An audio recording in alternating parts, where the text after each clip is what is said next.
महागिरी और सुकिंदा खଣି अंचल जंगल दिनकु दिन ह्रास पाउछि। खଣି संप्रसारण नारे जंगल संपद नष्ट करा जाउछि।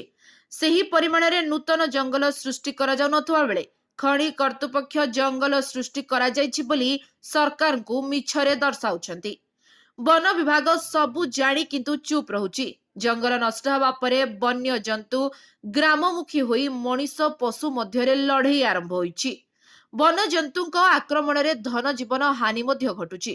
यार एक दृष्टांत देखा मिली टमका अंचल।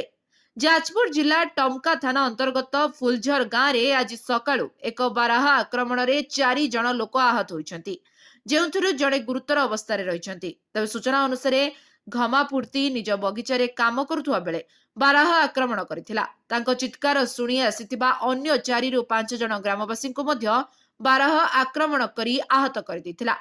आहत मानकु दानगदी स्वास्थ्य केन्द्र को नहीं जाजपुर मेडिकल को स्थानांतरित करा जायथिला।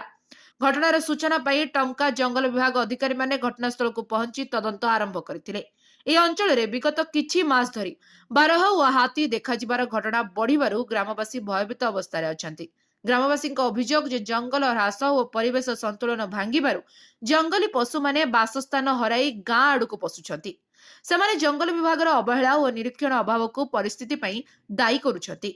स्थानीय लोके और सामाजिक संगठन माने दाबी करिसेंती जे गाँ परिसर रे पशु प्रतिरोध बाड़ आलोक सुविधा और निरीक्षण व्यवस्था शक्तिशाली करबा सह आहत मानकु तत्काल आर्थिक सहाय्य जोगाई देबा पई स्थानीय बासिंदा अड़ी बसिछंती। जाजपुर अभिमन्यु मिश्रଙ୍କ रिपोर्ट लिव लाइफ ओडिया।